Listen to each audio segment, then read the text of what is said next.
Sylvester Stallone adjusted the old tweed cap on his thinning hair as he walked through the grand double doors of the Fairmont Grand Ballroom in San Francisco.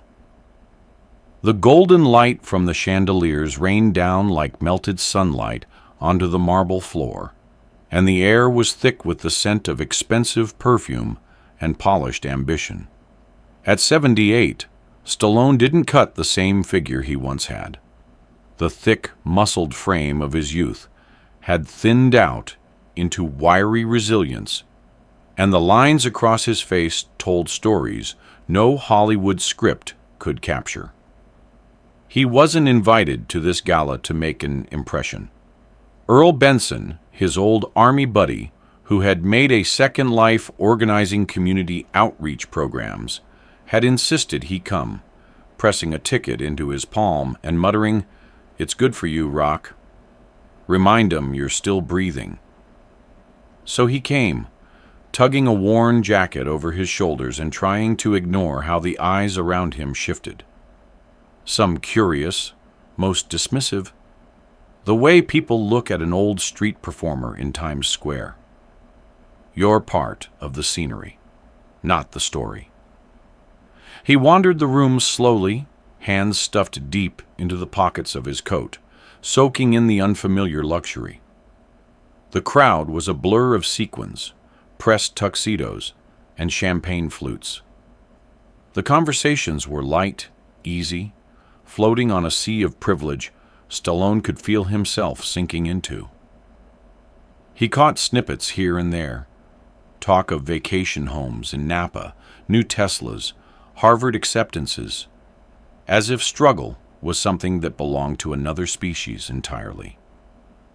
He moved toward the back of the room, drawn by a pull deeper than curiosity, and there it stood, a gleaming black Steinway grand piano. The sight of it stopped him cold. It was the kind of piano he had only ever seen on television, the kind reserved for symphonies and cathedrals. He stepped closer, heart thudding softly against his ribs. It called to him like an old song he almost remembered. His hand reached out, fingertips brushing the cool ivory of a single key, coaxing a low, rich note that vibrated against the bones of the room. It was a private moment, one he thought no one else saw, but laughter sliced through the air like a razor. Stallone turned toward the sound. A group of young socialites stood nearby, glossy and shining under the chandelier light. At their center was Clarissa Whitmore, all manicured nails and diamond earrings, the daughter of some tech mogul whose name plastered half of Silicon Valley. Her lips curled into a smirk so polished it could have been patented. "Careful, Grandpa," she said, her voice just loud enough to carry. "You might scratch it with your old man hands." Her friends tittered, and one pulled out a smartphone, angling it to catch the scene. Stallone froze, hand still hovering near the piano. Around them, a ripple of attention spread. Subtle, but there. Heads turned, smiles tightened. He knew that look. He'd seen it in boardrooms, at auditions, even walking down the street. Not pity, exactly. Dismissal. The assumption that age had drained him of value, that the world had moved on and left him behind. His first instinct was to walk away, to slip out a side door, let the night swallow him back into the city's soft, forgiving dark. But something in him, something stubborn and sharp, rooted him to the floor. The church piano came back to him, the battered old upright at St. Peter's, its keys sticking, its body leaning awkwardly against the wall like a tired old soldier, and the way the neighborhood kids would sit cross-legged on the linoleum just to hear him play. Not for applause, not for recognition, but because the music told the truth better than words ever could. Without a word, Stallone lowered himself onto the piano bench. His knees cracked audibly. Another round of muffled laughter. He flexed his fingers, feeling the familiar pop of old joints, and let them rest lightly over the keys. The room seemed to lean back, waiting for him to fail. Instead, he began to play. The first notes floated out, tentative but clear, weaving a melody as worn and beautiful as a pair of old work boots. A slow, aching blues progression, simple in its structure, but profound in its emotion. Each chord sank into the marble floor, climbed the gilded walls, and drifted up into the glittering chandeliers. The conversations faltered. A woman mid-sip lowered her champagne glass, forgotten. A young man in a designer suit shifted uncomfortably, looking at Stallone like he was seeing him for the first time. Stallone's eyes closed as the music took him. He played memories, not songs, his mother's worn hands folding laundry in their tiny Brooklyn apartment, the salt smell of the docks where he once worked unloading fish, the nervous energy backstage before a small off-Broadway debut that nobody came to see. It all poured out through the Steinway's pristine keys, raw and unvarnished. Clarissa's smirk faded. Her hands, so sure a moment ago, wrung the delicate fabric of her gown. The boy with the smartphone slowly lowered his arm, guilt creeping over his face. The tide had turned, and Stallone felt it, the subtle shifting of judgment to wonder. He wasn't just an old man at a party anymore. He was a force, a reminder, a living testament to the fact that life doesn't lose its fire with age. It burns hotter, distilled into something sharper, something undeniable. The final note hung in the air, vibrating against the silence, until it, too, faded into nothing. Stallone opened his eyes to a room holding its collective breath. For a long moment, no one moved. Then somewhere near the front, Loretta Banks, the legendary jazz singer who had owned Harlem's Apollo Theater in her prime, rose slowly to her feet and began to clap. Once, twice. The sound was deliberate, like a verdict. The applause spread, awkward at first, then swelling into something full and real. Some guests rose, others wiped at their eyes, moved beyond the embarrassment of having underestimated the man before them. Stallone didn't smile. He didn't bow. He simply stood, placed the bench back neatly under the piano, and adjusted his cap. As he walked towards the exit, the same guests who had once jeered now stepped aside, creating a narrow, reverent path. Some nodded in quiet apology. Clarissa stood frozen, face flushed, her earlier arrogance crumbling into something raw and uncertain. Stallone passed without looking at her. Outside, the fog had crept in, softening the edges of the city. He breathed it in deeply, the cold air filling his chest. The night felt different now, not younger, not lighter, but truer. He didn't need their praise. He didn't need their permission.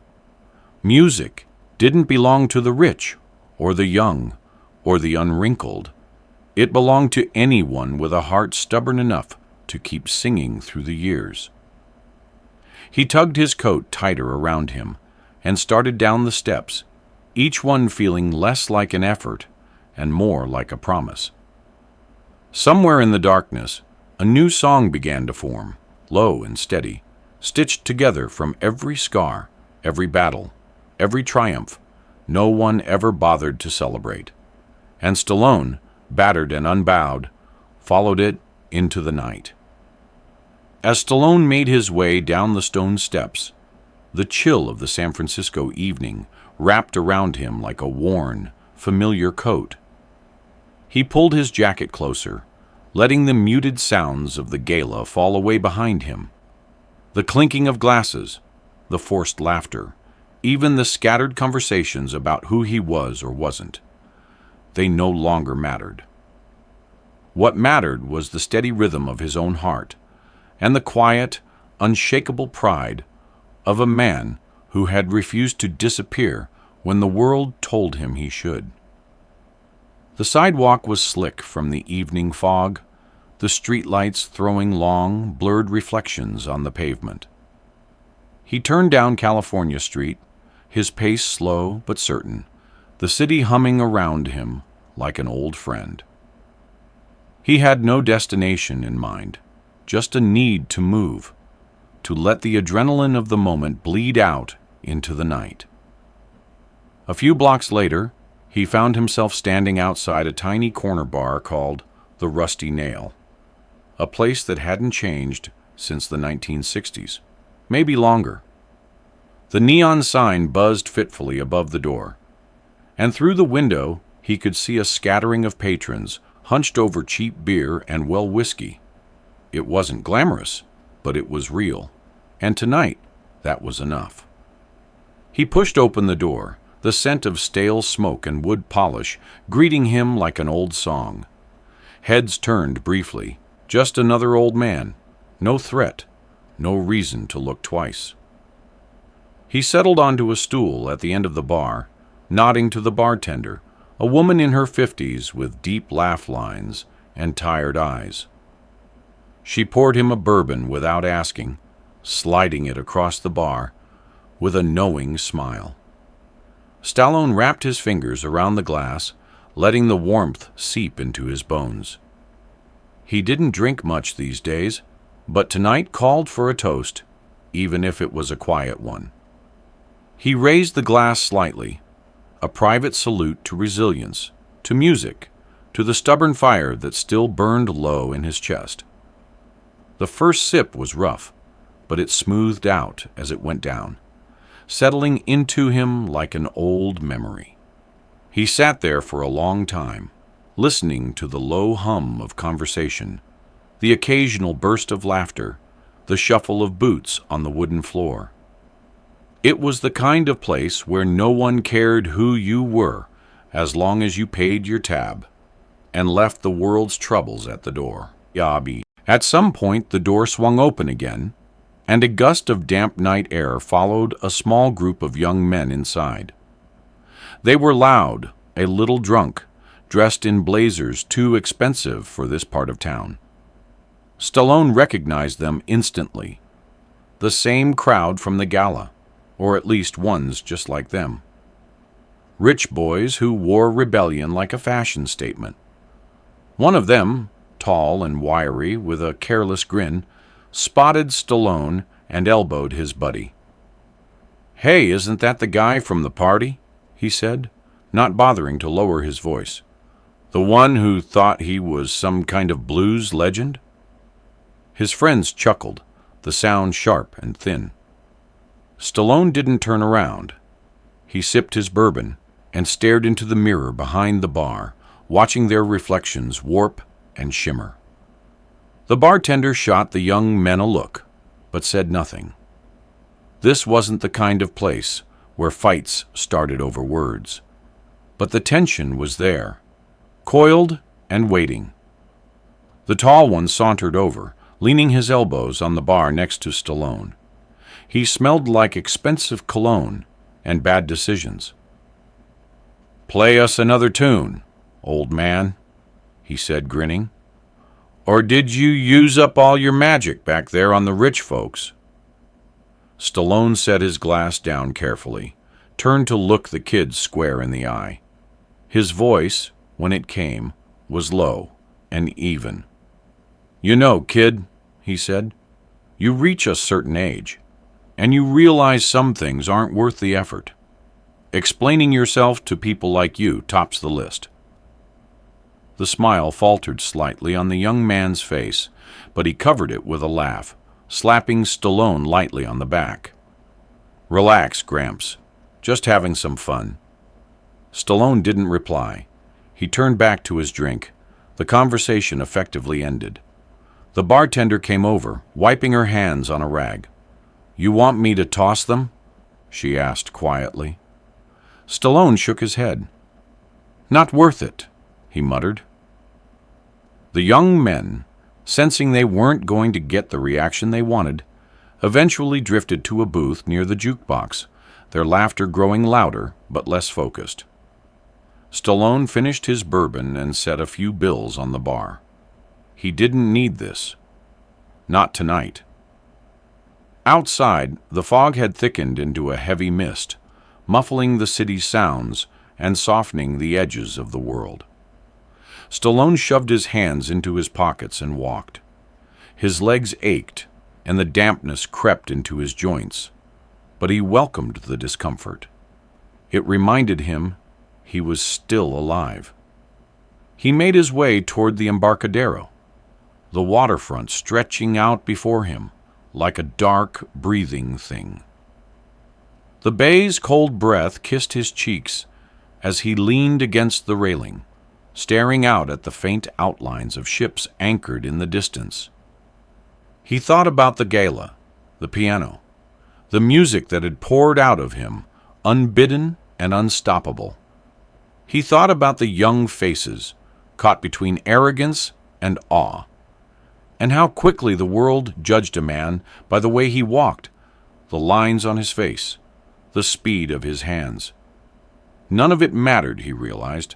Not really.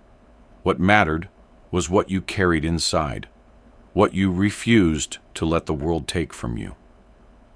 He reached into his pocket and pulled out a small notebook, the leather worn thin at the edges.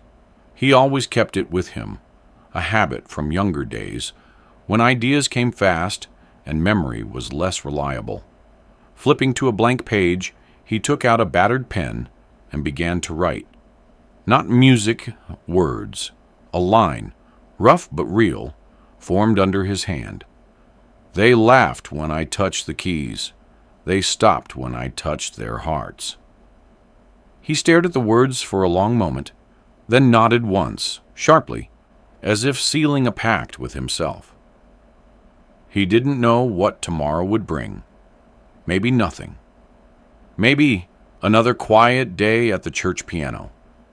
Maybe another walk through a city that barely noticed him. But he would keep playing, keep writing, keep living with the same stubborn dignity that had carried him through every storm. The fog thickened, swallowing the pier, the water, even the faraway lights of Oakland across the bay. Stallone tucked the notebook back into his pocket, pushed off from the railing, and turned toward the city, his steps slow but unbowed. He would walk home tonight, he decided. The buses were still running, but he didn't mind the distance. It gave him time to think, to remember, to dream. Dreams didn't have an expiration date. Neither did hope, and neither, he thought with a small, quiet smile, did music. The walk back to his apartment on Guerrero Street took longer than he expected, but Stallone didn't mind. The city at night was different than during the day, slower, softer, like an old man himself, its hard edges dulled by time and fog. He passed shuttered bookstores, neon signs buzzing over empty diners, the faint thump of distant music leaking from basement clubs. Somewhere in the Mission, someone played a saxophone out an open window, the notes carrying on the heavy mist, weaving into the rhythm of his steps. By the time he reached his building, his legs were protesting, but he climbed the 3 flights of stairs without complaint. The hallway smelled like old carpets and last night's cooking, a comfortingly familiar scent. His door stuck a little at the top, as it always did, and he had to shoulder it open. Inside, the place was small but tidy, the furniture worn but clean. A stack of yellowed sheet music sat on the kitchen table, and next to it, his battered black keyboard perched on a stand by the window, its cords coiled like sleeping snakes. He dropped his keys into the ceramic bowl by the door, shrugged out of his jacket, and sat down heavily on the couch. For a while, he just sat there, listening to the creak of the buildings settling around him, the distant rumble of a late-night bus on Mission Street. He thought about the gala, about the boys at the bar, about all the moments lately when he had been reminded of how the world saw him now, small, irrelevant, easy to overlook. And yet, despite all of it, when he touched the keys, the music came back to him as strong as ever, stubborn and alive. It wasn't about the approval of strangers or the polished applause of ballrooms. It was about something deeper, something unspoken but deeply true. He leaned forward, pulled the notebook from his coat pocket, and set it on the coffee table. He flipped to the page he had started earlier and reread the line. They laughed when I touched the keys. They stopped when I touched their hearts. It still felt right, but he knew there was more to say. He turned to a fresh page, pen hovering for a moment before he began to write.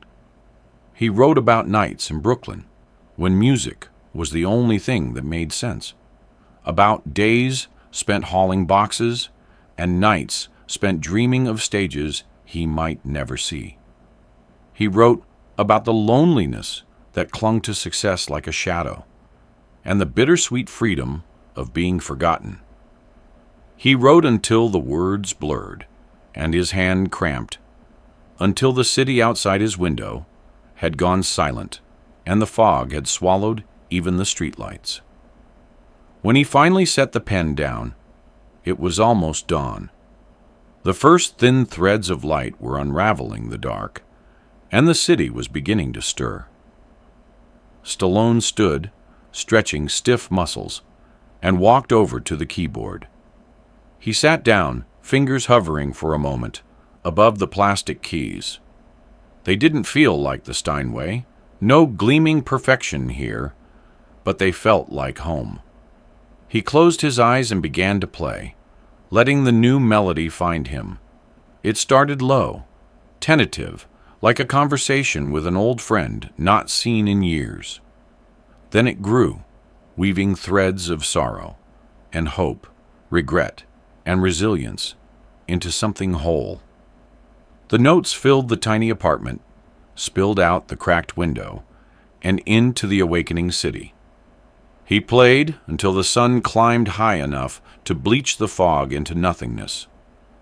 When he finally stopped, he felt lighter, as if some burden he hadn't realized he was carrying had been set down.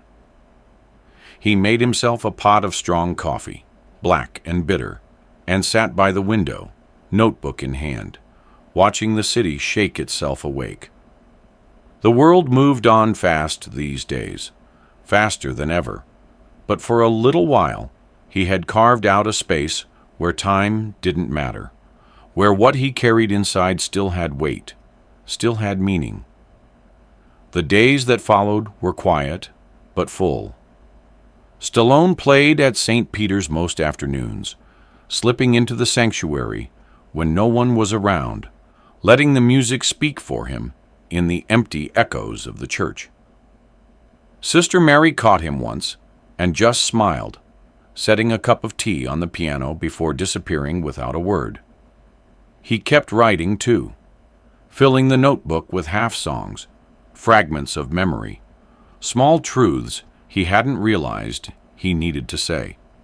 The city moved around him, swift and indifferent, but he no longer felt invisible. He had found a way to matter to himself, and that, he realized, was enough.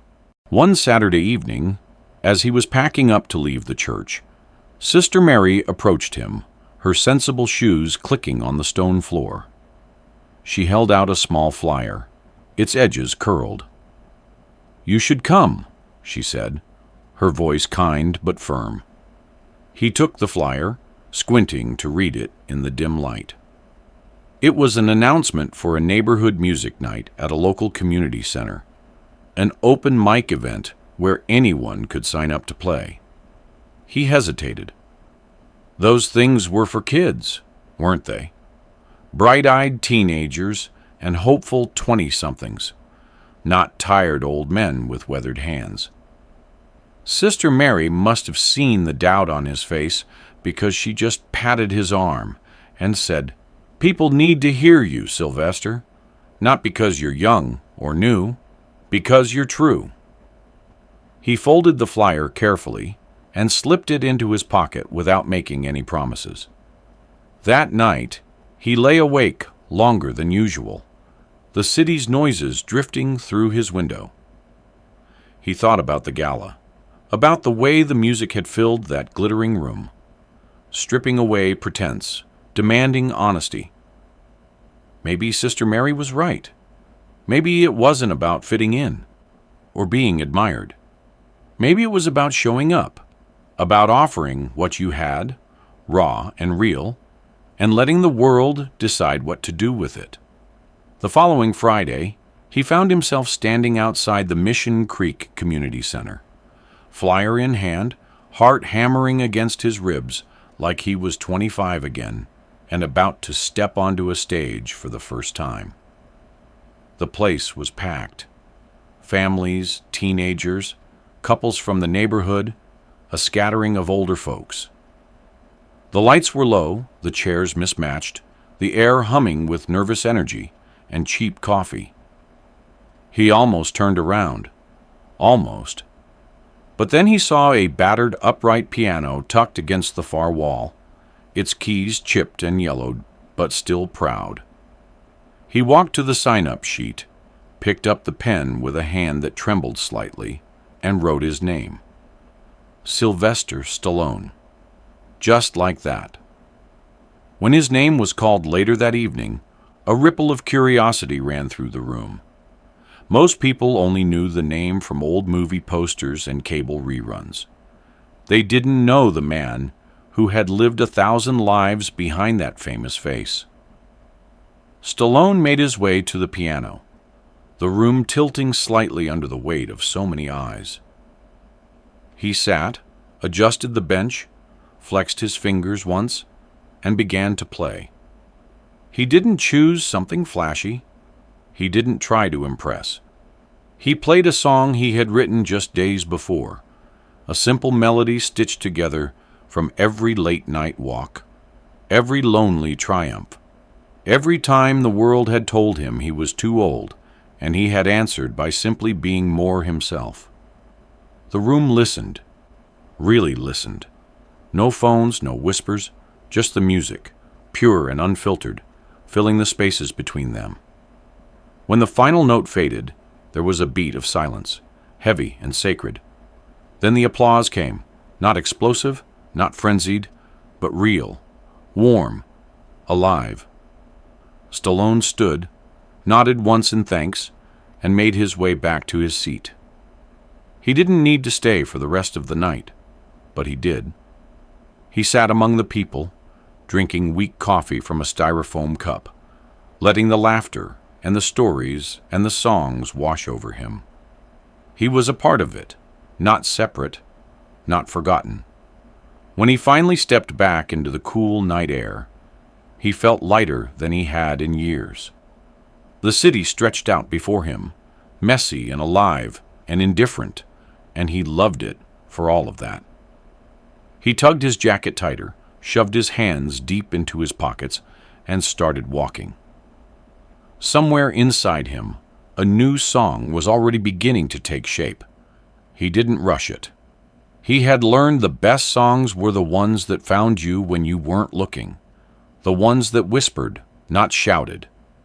And he would be ready when it came, just like he always had been. Old, maybe. Forgotten, never. Stallone smiled into the night and kept walking, the music of the city blending with the music of his own unbreakable heart.